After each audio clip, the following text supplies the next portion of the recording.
Bismillahirrahmanirrahim. Assalamualaikum warahmatullahi wabarakatuh.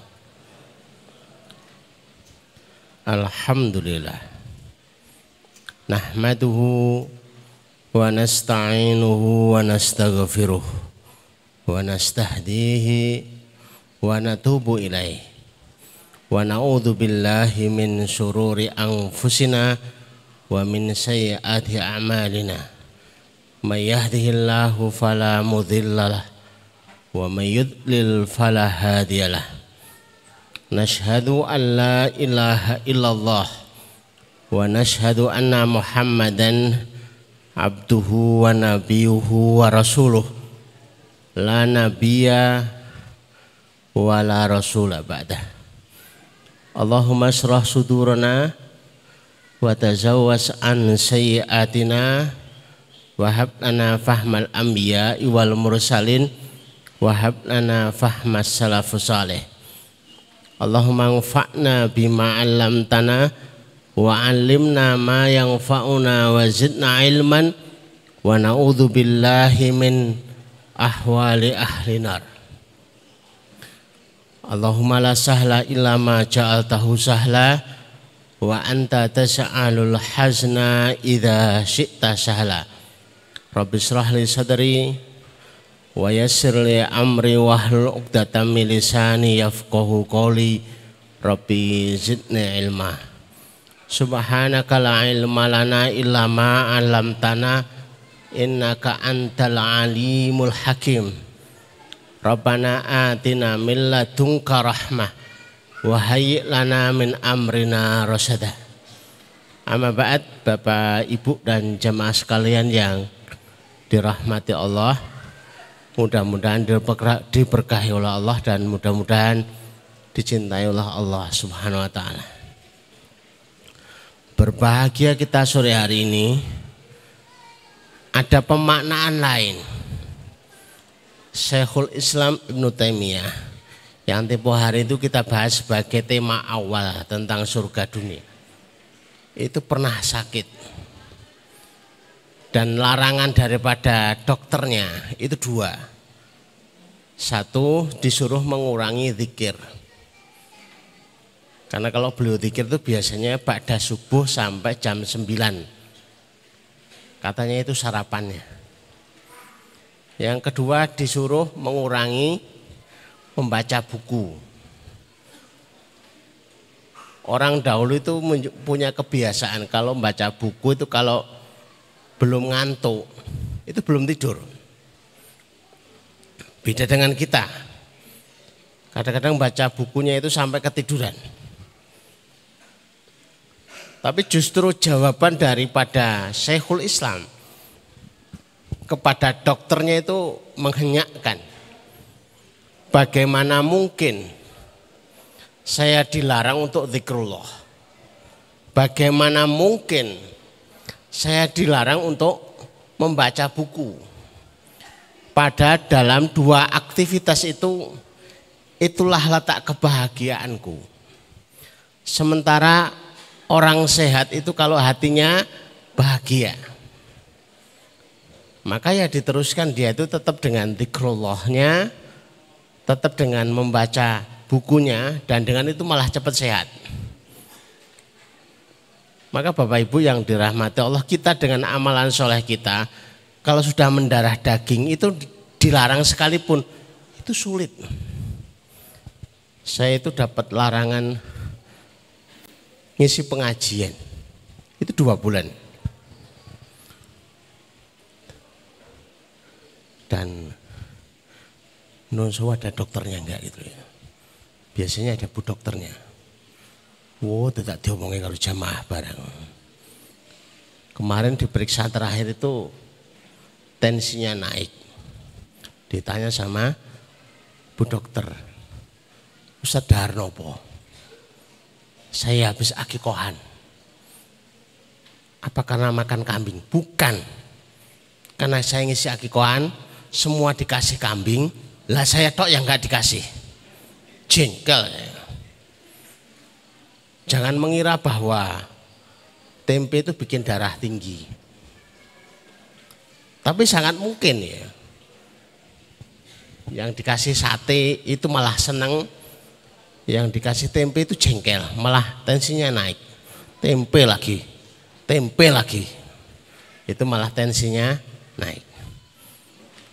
Maka mudah-mudahan hadir di majelis ilmu, ketemu dengan orang-orang soleh, itu senang hati kita. Bertambah ilmu, bertambah amal soleh, dengan senangnya hati kita, itu sehat kita. Itu imunitas yang paling tinggi luar biasa.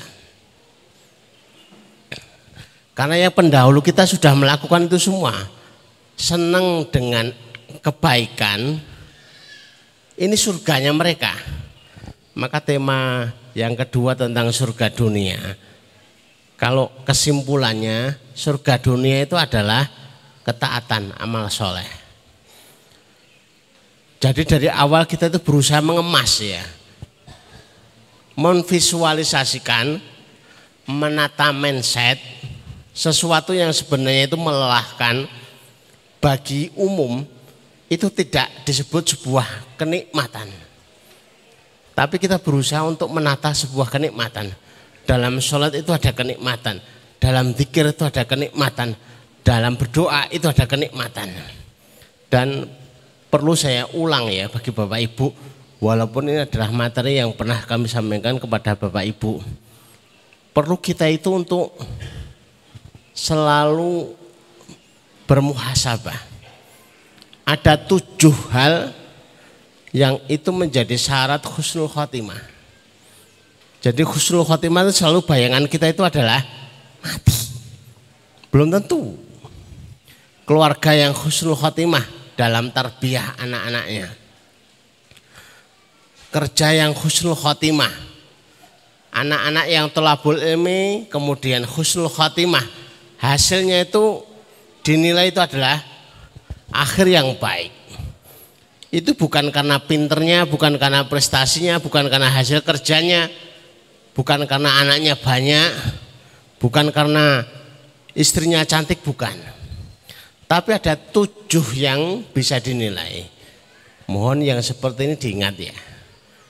Karena sekalipun sudah diulang-ulang, nanti ketemu sekian waktu itu lupa lagi. Bapak Ibu tahu enggak siapa yang sering lupa materi kami? Itu malah bagian penyoting. Kita jelas ngarepe, tapi itu enggak memperhatikan itu. Yang dipikirkan adalah setelah ini ngedit, setelah ini posting, setelah ini online. Terus ada hasilnya apa enggak itu. Jangan salah, justru yang jelas-jelas itu nyoting, itu malah sering lupa. Saya enggak mau ngecek nanti enggak mempermalukan. Karena kemarin sudah hari Kamis ya, saya tausiah itu materi ini enggak ada yang ingat. Duh, kamu kan yang paling depan. Kalau pakai apa itu? Shooting itu paling jelas loh itu. Ternyata yang paling banyak lupa. Yang kami suruh membuat materi setiap tausiah itu juga enggak teringat kok. Karena konsentrasinya bukan materinya. Konsentrasinya adalah wis rampung gawe materi. Yang penting rampung gitu ya. Jadi siapa yang konsentrasinya pada mendengar, nah, terus kemudian memperhatikan, itu justru jamaah sekalian. Tidak identik yang tukang syuting hafal. Terus ini karena ustadzah, karena ustadz mesti hafal. Enggak ya. Yang nomor 1 adalah membiasakan diri. Apapun yang dilakukan itu selalu berusaha berdasar kepada dalil. Boleh Bapak Ibu tidak hafal itu boleh. Ora kudu hafal. Ya ora kudu maca. Tapi pernah tahu itu loh. Entah itu disampaikan dalam majelis atau pernah baca. Jadi tahu. Kenapa Bapak Ibu tidur? Ada perintahnya kok. Kenapa harus makan? Ya ada perintahnya kok. Kami tanya rombongan ustadzah itu, apa dalilnya makan? Itu bingung. Nyaris sama sekali tidak terpikir itu akan ditanyakan oleh ustadz. Lah enak, bukan itu ya. Lah lapar, kok bukan itu? Ternyata ada ayatnya kulu wasrobu. Kulu itu makanlah, bukan kolu ya, kulu. Asal kolu makan, bukan itu, kulu. Makanlah. Jadi makan itu diperintah. Jenengan puasa terus, itu justru dilarang. Karena puasa terus kan jadi diet terus, jadi kurus itu ya. Ada 3 sahabat itu meneliti perbuatan Rasulullah. Terus kemudian ditanya apa kesimpulannya dengan mengamati perbuatan Rasulullah. Sahabat yang pertama berkesimpulan, saya akan tahajud sepanjang malam. Yang kedua berkesimpulan, saya akan puasa terus. Yang ketiga, saya nggak akan nikah karena itu mengganggu aktivitas. Karena aktivitas itu selama yang kami pelajari dan ditanyakan oleh banyak ustadz dan ustadzah. Apa modalnya suami menikahi istrinya? Rata-rata kan berpikirnya kan mahar. Ternyata enggak. Sampai sekarang sejak saya menikah itu masih membiayai Bapak Ibu. Membiayai anaknya, biayai ya istrinya. Ya terus itu ya. Orang rampung. Butuh mobil ya biayai mobil. Sudah belikan mobil kelihatannya selesai ya? Enggak. Lu kok kayak bensin jangan. Ternyata menikah itu ibadah yang lama. Sejak qabil tu nikah sampai selesai. Yang nomor 2, untuk bisa husnul khotimah, menjaga selalu agar kita itu berdoa setiap waktu. Banyak urusan itu tidak terkendali. Jadi kalau panjenengan itu hanya membatasi doa hanya habis sholat, eman-eman.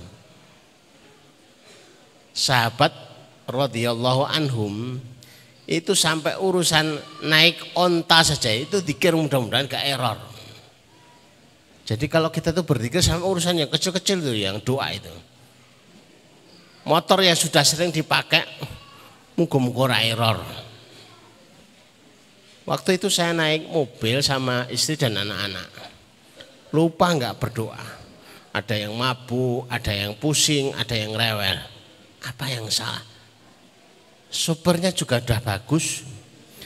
Jalannya juga sudah bagus kan enggak mungkin jalan terubah. Wong naik turun rutenya Sumowono. Berarti yang kurang adalah doanya. Saya minta berhenti sebentar. Kemudian sembari di mobil sambil menata niat, menata hati, saya berdoa ya Allah nyamankan perjalanan kami. Sehatkan seluruh keluarga kami. Jadikan perjalanan yang penuh kenangan, yang nikmat, yang luar biasa. Habis berdoa, tidak ada yang mabuk, tidak ada yang pusing. Ternyata walaupun berdoa sebentar, itu sangat berguna. Jangan mengira bahwa doa kita yang penting itu adalah doa yang istijabah. Agak sulit mengucapkannya. Yakinlah bahwa semua doa itu akan dikabulkan oleh Allah. Kalau kita butuh modal, ya ngomong terus terang. Ya Allah butuh modal. Bukan kemudian beralasan. Pi ngomongnya pi. Nganggo bahasa Arab, bahasa Indonesia, bahasa Jawa. Sampai bahasa isyarat aja itu diterima oleh Allah Azza wa Jalla. Yang ketiga banyak berzikir. Sekian banyak pilihan, ada astagfirullah, ada subhanallah, ada innalillah, itu semua zikir yang masing-masing itu dengan passwordnya. Pas dengan passwordnya itu nyaman. Tapi kalau belum pas, rata-rata ibu-ibu itu kalau ada gelas pecah, anaknya nakal, itu zikirnya yang dibaca adalah astagfirullah, astagfirullahaladzim. Jian. Padahal passwordnya bukan itu. Ternyata kok dengan menggunakan astagfirullah kok orang mari-mari nakali, karena itu salah passwordnya. Jadi sekalipun kita itu punya akun Facebook banyak, itu nggak bisa dibuka kecuali passwordnya pas. Kalau itu terkait dengan musibah, ya innalillahi, itu pun masih ada 3 rangkaian doa ya. 1, alhamdulillah. Memang nggak enak didengarkan, apa mana dirasa gitu. Ada teman saya dari Kalimantan, daerah Muntang, ibunya meninggal. Telepon saya, apa yang saya ucapkan? Alhamdulillah. Barang siapa yang terkena musibah, dia memuji Allah, maka akan dikatakan kepadanya, dikatakan kepada malaikat, buatkan rumah untuknya dan dikasih nama Baitul Hamdi, rumah karena memuji Allah. Tapi dipraktekkan susah loh. Umpama misalkan kayak Pak Yono begitu ya, istrinya meninggal, bukan pertama yang didengar oleh jamaah itu innalillah, tapi alhamdulillah. Oh ya wis dinteni bintang ganti istri gitu. Bukan itu. Tapi memang itu password. Tapi doa yang ketiga memang Allahumma ajirni fi musibati, ya Allah, pahalailah musibah kami. Berilah ganti yang lebih baik. Sebenarnya nggak seneng kita minta ganti, itu nggak seneng, karena katanya sehidup semati. Tapi karena perintah Rasulullah, dan perintah itu nilainya instruksi, bukan syarat ya, instruksi. Apapun yang terjadi ya ucapkan. Ummu Salamah itu yang mewakili, masih cinta banget dengan suaminya, tapi karena disuruh membaca doa itu, masa ada yang lebih baik daripada suaminya? Akhirnya yang datang siapa? Rasulullah. Karena ini yang nggak ada saingannya. Yang keempat, setelah yang pertama itu adalah memastikan di atas dalil, yang kedua adalah selalu berdoa di setiap tempat, sedikit-sedikit doa, yang ketiga adalah zikrullah, yang keempat adalah memastikan kita itu hidupnya itu beradab dengan adab Islami. Kalau adab itu kaitannya dengan pribadi. Baru yang kelima, memastikan akhlak yang Islami. Kalau akhlak kaitannya dengan orang lain. Misalkan ada orang yang diakui, wong dia seorang ustadz kok. Ustadznya ustadz, seniornya ustadz. Semua mengatakan waktu takziah, niki saya napa mboten? Saya. Tapi ada yang lihat satu, nun sewu. Saya waktu itu menyaksikan ketika meninggal dunia, akhir hidupnya itu di kamar mandi, kepleset di kamar mandi. Nah, waktu di kamar mandi, masuknya kamar mandi itu pakai kaki yang salah. Waktu melangkahkan kaki itu bukan kaki kiri dulu, tapi kaki kanan dulu. Jenengan ragu napa mboten niku husnul khotimah? Ya piye ya? Piye? Sepele tapi itu mempengaruhi. Semua menyaksikan niki saya napa mboten? Saya. Tapi ada yang satu orang menyaksikan itu meninggalnya adalah kesedak. Kesedak itu bahasa Indonesianya apa ya? Keselak. Kok keselak? Selalapan. itu makannya pakai tangan kiri. Jenengan mau menyaksikan husnul khotimah, jadi ragu itu. Sekalipun itu adalah ustadznya ustadz, malah kuwi mbae kiai, mbah yai kuwi. Tapi kita sendiri ragu. Kalau mengatakan husnul khotimah memang kenyataannya ada bagian yang dilanggar. Kemudian yang keenam, kapanpun salah itu segera bertaubat. Kita tuh nggak mungkin benar terus, nggak mungkin, mesti salah. Maka Abu Dzar Al-Ghifari itu tanya, ya Rasulullah, tunjukkan kepadaku amalan yang paling banyak memasukkan ke dalam surga. Maka Rasulullah bersabda, kapanpun kamu salah, bertaubatlah. La kabira ma'al istighfar, wala shaghira ma'al israr. Tidak ada dosa besar yang diikuti dengan istighfar.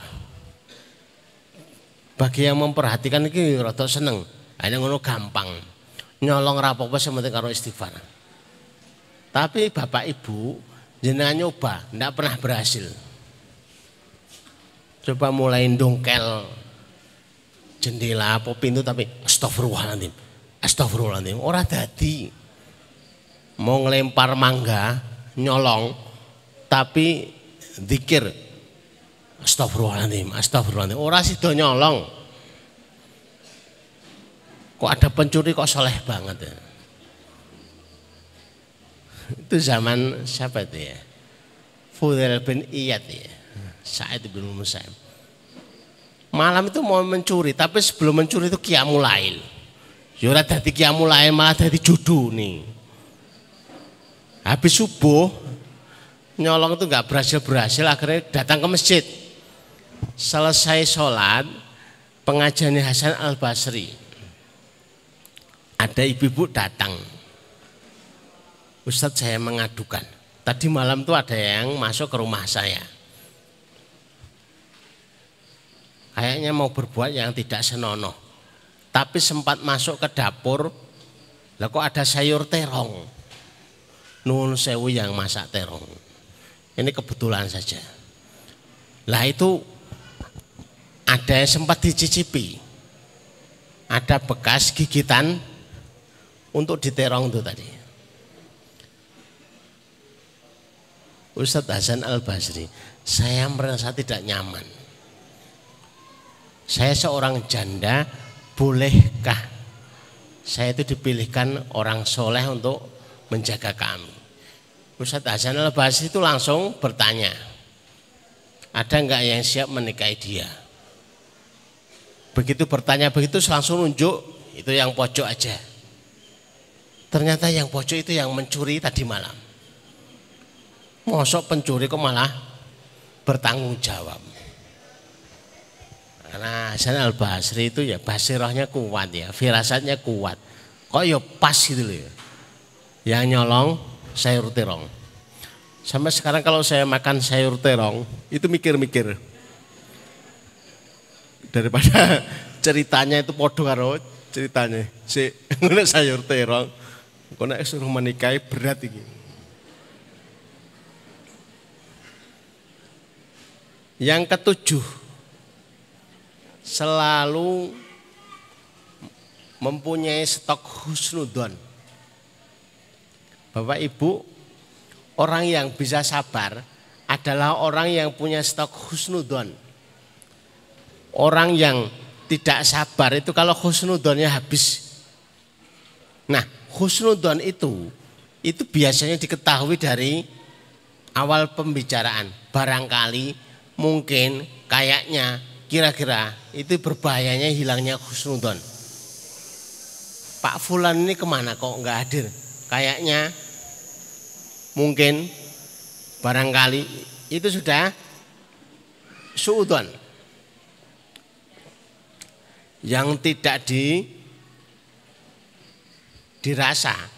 Justru termasuk dosa besar itu adalah suudzon kepada Allah.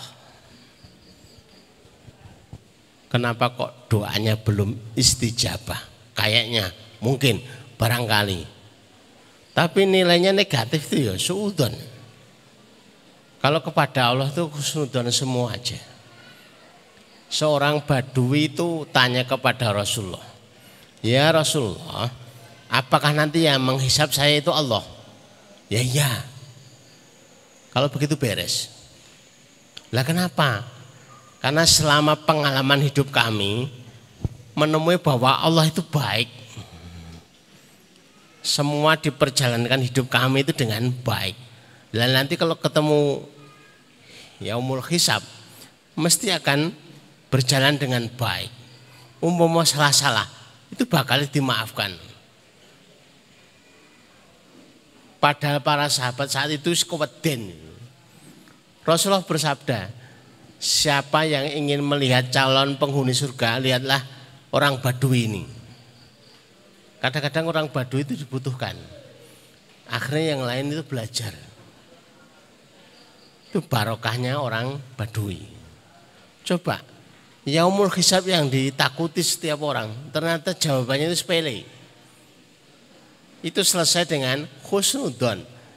Pengalaman hidup kami selama ini berhubungan dengan Allah, selalu yang kamu temui itu baik. Berarti nanti kalau yaumul hisab mesti itu baik. Karena dia sudah menyangka baik dengan Allah Azza wa Jalla. Bapak Ibu yang dirahmati Allah, khawatir ini tidak selesai ya. Yang kemarin nyaris nggak selesai ini kok ya malah ceritanya ngalor ngidul. Langsung masuk ke materi. Surga dunia yang kedua adalah ketaatan kepada Allah. Lewat hadis Rasulullah Sallallahu Alaihi Wasallam ketika menyabdakan min sa'adatil mar'i, termasuk kebahagiaan seorang hamba itu kalau memiliki lisanun dzakirun, lisan yang selalu berzikir, itu akan bahagia. Maka ada seorang Badui juga, sekalipun Badui itu sahabat. Ya Rasulullah, saya akan bertanya satu saja dan setelah ini nggak akan bertanya lagi. Jengkel kayak banget. Jamaah di sini belum ada yang model kayak gitu. Saya akan bertanya sekali, setelah itu nggak akan bertanya lagi. Itu kalau saya yang ditanya, bingungi itu. Bahkan mungkin belum tentu bisa jawab. Tapi yang ditanya Rasulullah, laya zalu lisanuka rotoban bidzikrillah. Boleh satu aja bertanya. Tapi jawabannya selalu basailah lidahmu dengan zikrullah. Syariat ini terlalu banyak ya. Tidaklah seseorang itu maksimal melaksanakan syariat Allah kecuali akan kalah. Adab kita terhadap Quran, satu, membaca. Dua, nek wis sudah membaca, menghafal. Kalau sudah menghafal, tahu tafsirnya. Kalau sudah tahu tafsirnya, tahu terjemahnya. Kalau sudah tahu terjemahnya, mengajarkannya, memperbaiki tahsinnya. Kemudian dibaca sesuai dengan petunjuk Rasulullah. Angel men loh. Orang baca Quran aja udah bagus kok dadak diatur itu loh. Maka kebahagiaan seorang mukmin itu kalau sudah punya amalan. Dan amalan yang paling ringan itu adalah zikrullah. Kalau Bapak Ibu itu repot. Aku ngaji nek 5 juz ora kuat Ustaz. 3 juz ora kuat. Sudah baca kulhu aja. Kulhu itu senilai dengan 1/3 Al-Quran. Wah, kita gampang nih. Ustaz itu sudah tak ajari. Saya kalau tiap hari itu harus qiyamul lail, itu berat. Padahal qiyamul lail disebut oleh Rasulullah sebagai da'bus sholihin, kebiasaan orang-orang soleh. Tapi kalau dia itu membaca 2 ayat terakhir Al-Baqarah, kafatahu, itu sudah cukup dinilai dia sudah qiyamul lail. Kalau jenengan tuh pilih qiyamul lail, apa pilih membaca 2 ayat terakhir Al-Baqarah? Saya enggak tahu Bapak Ibu, tapi kayaknya kalau jenengan sepakat dengan saya, milih 2 ayat terakhir Al-Baqarah. Saya aja modalnya itu juga kok. Lebih simpel. Jadi kalau lomba door prize menangan, siapa yang tadi malam qiyamul lail, saya mesti ngacung. Padahal enggak qiyamul lail gerakan, tapi qiyamul lail yang setara dengan nilai qiyamul lail. Maka orang alim itu paling banyak mengambil keringanan Allah. Karena tahu. Satu-satu tahu. Kalau kita bepergian, itu mesti dijamak. Jamaknya mesti milih yang takhir. Kalau ditanya madzhabnya Ustadz Umar, saya sukanya milih yang takhir. Mau bodoh-bodoh dijamak, boleh takdim, boleh takhir, dan boleh dipakai dua-duanya, tetap sholat. Kenapa tidak kita ambil yang lebih ringan? Yang nomor 2, istri yang sholihah. Gambarnya ini gambar nyari di Google. Jadi nanti bapak-bapak nun sewu jangan ditanya, itu yang gambar itu mana Son? Saya aja nggak tahu ini siapa kok. Gambarnya Google. Kalau pengen nyari gambar yang cantik-cantik ya di Google. Ini tidak mewakili santriwati, juga tidak mewakili ustadzah. Apalagi pakai cadar. Yang disebut istri sholihah itu mencakup 3 ciri. Jadi tidak bisa kita mengatakan jadilah istri yang sholihah.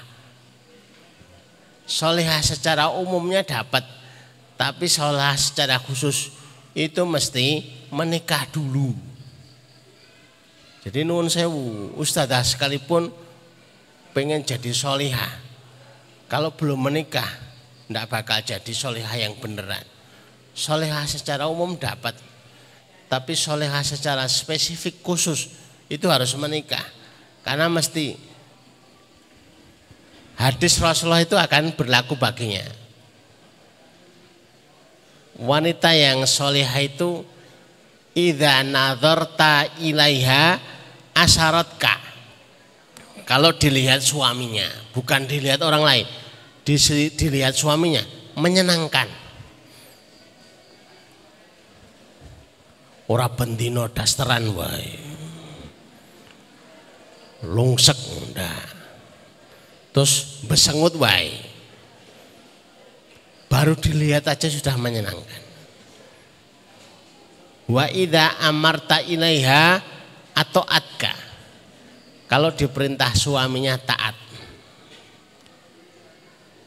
Sebenarnya wanita itu paling gampang masuk surganya kalau tahu.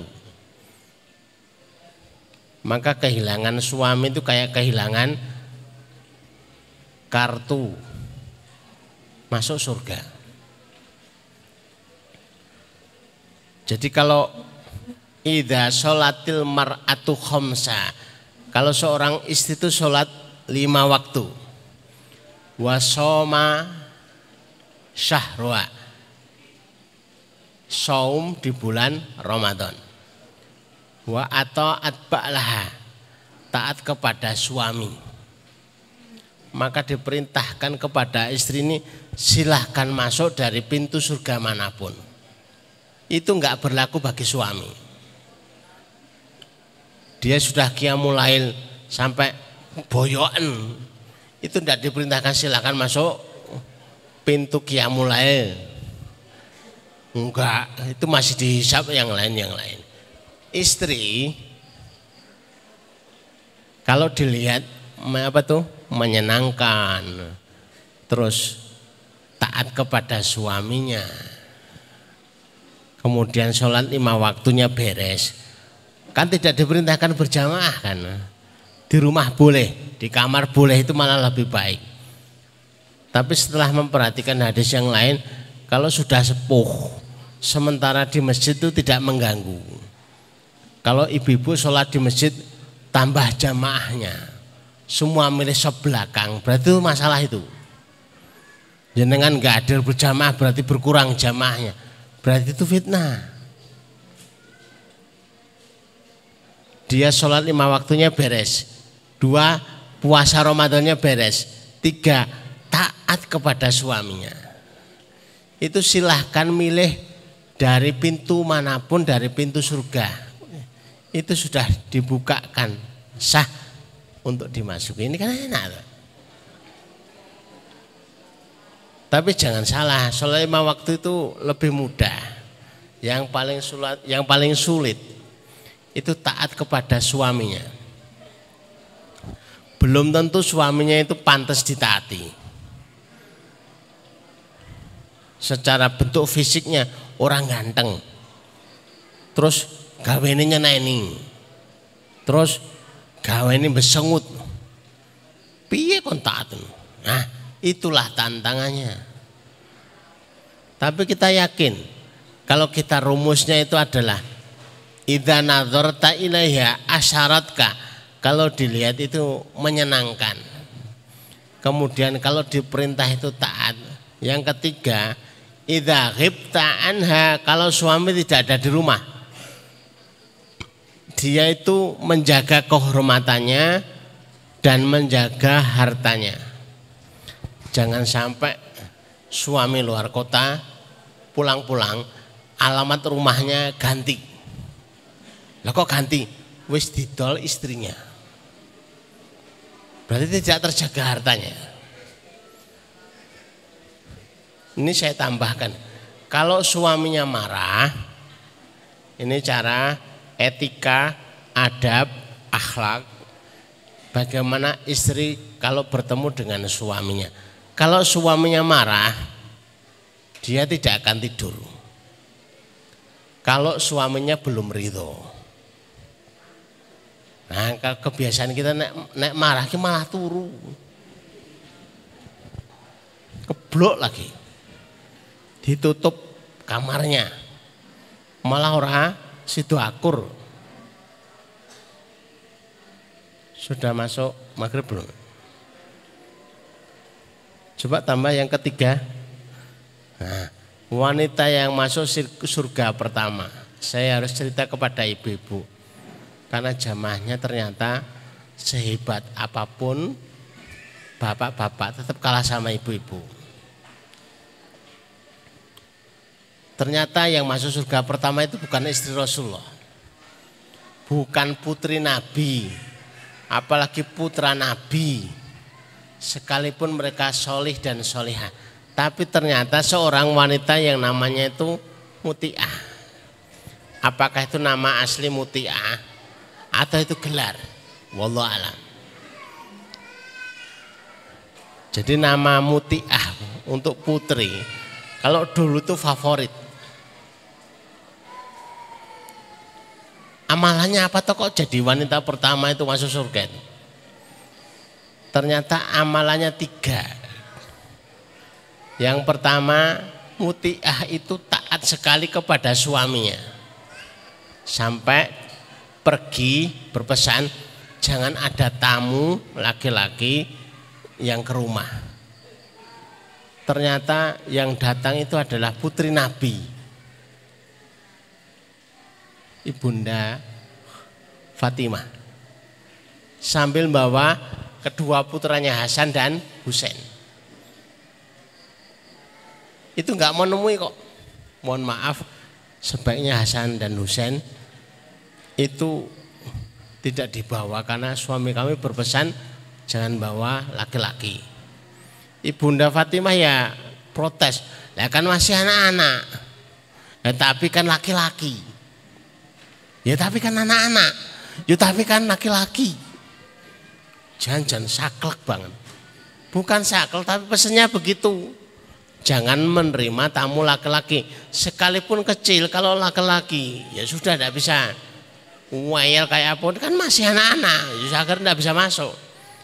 Terpaksa Ibunda Fatimah harus pulang dulu naruh Hasan dan Husain, itu baru diterima. Yang kedua, atas pertanyaan Ibunda Fatimah, saya mendengar dari bapak saya Rasulullah SAW, kok katanya yang masuk surga pertama kali itu panjenengan, apa sih amalannya? Ini walaupun saya sampaikan 10 kali, itu tidak ada berhasilnya bagi ibu-ibu itu. Seluruh ibu-ibu, termasuk istri saya itu, yang pertama kali dengar orang pernah berhasil, Bu. Susah. Karena amalannya yang kedua, berarti itu pertama ya, tapi termasuk yang kedua.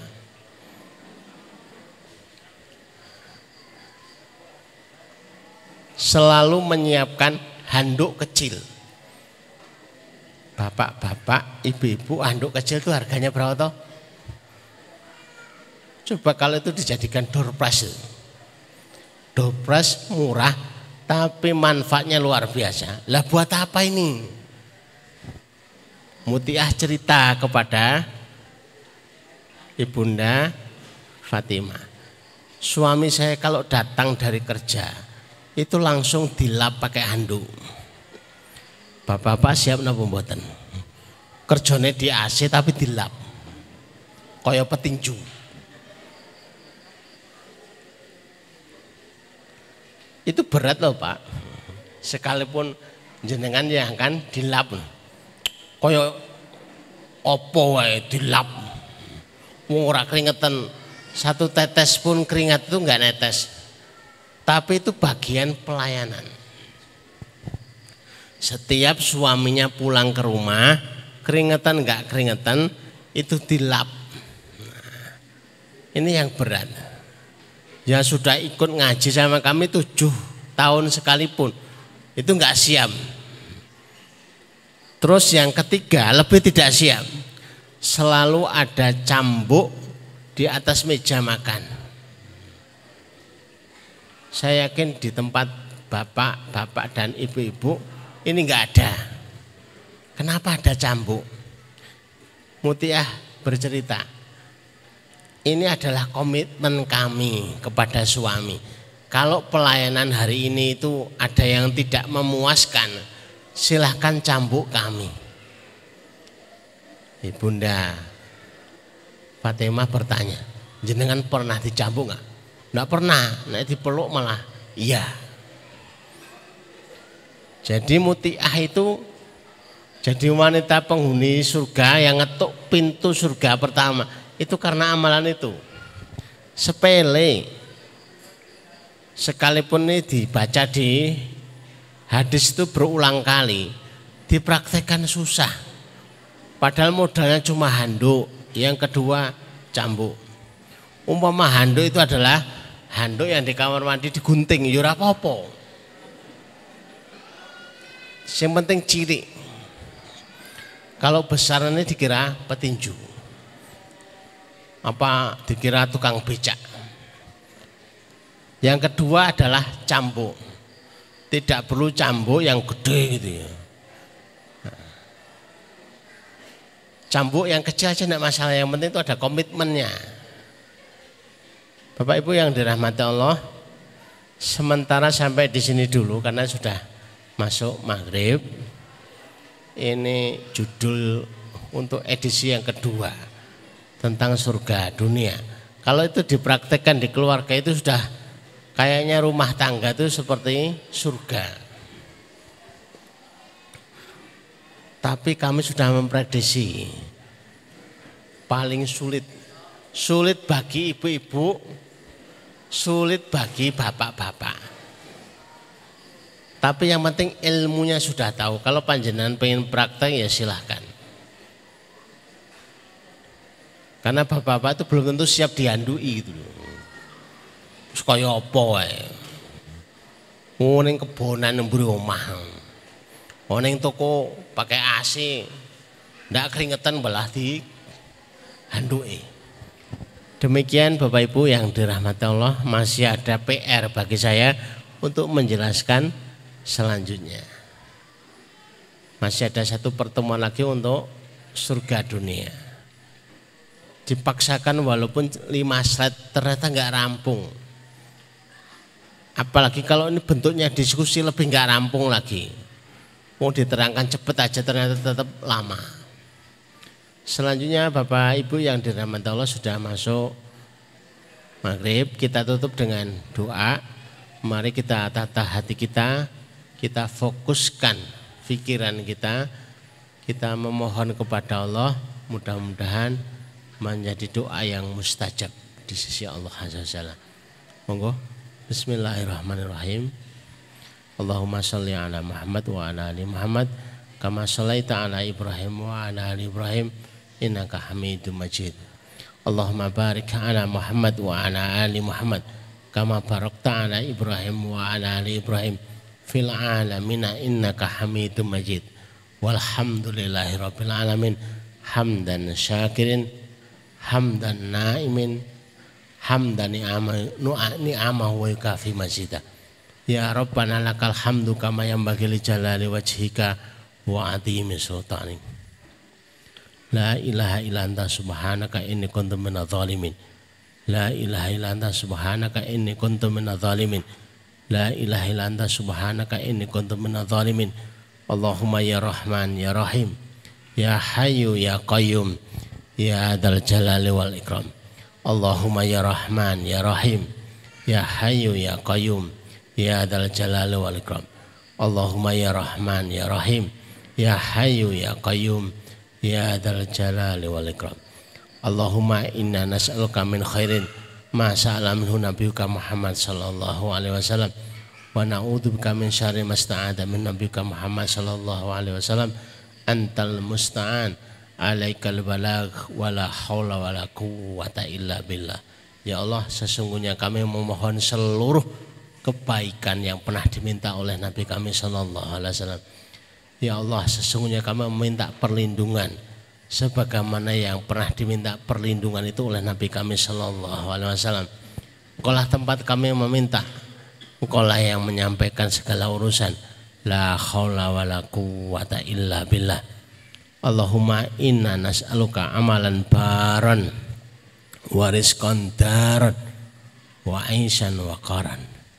Ya Allah, kami memohon amalan yang baik-baik, rezeki yang mengalir, kehidupan yang tenang dan kehidupan yang tentram birahmatika ya arhamar rahimin. Allahumma kfina bihalalika an haramika wa aghnina bifadlika amman siwaka. Ya Allah, cukupkan kami dengan rezeki yang halal dan kayakan kami dengan anugerahmu sehingga kami tak butuh dengan selainmu ya Rabbal Alamin. Allahumma tahib hammana, Allahumma tahib hammana, Allahumma tahib hammana. Ya Allah, angkatlah masalah-masalah kami. Ya Allah, urailah problematika kami ya arhamar rahimin. Rabbana atina fid dunya hasanah wa fil akhirati hasanah wa qina adzabannar wa qina adzabannar wa qina adzabannar. Wa sallallahu ala Muhammadin wa ala alihi washabihi wasallim. Subhana rabbika rabbil izzati amma yasifun wa salamun alal mursalin walhamdulillahi rabbil alamin. Amin ya rabbal alamin. Aqulu qouli hadza nastaghfirullah li wa lakum. Subhanakallahumma rabbana wa bihamdika asyhadu an la ilaha illa anta astaghfiruka wa atubu ilaik. Assalamualaikum warahmatullahi wabarakatuh.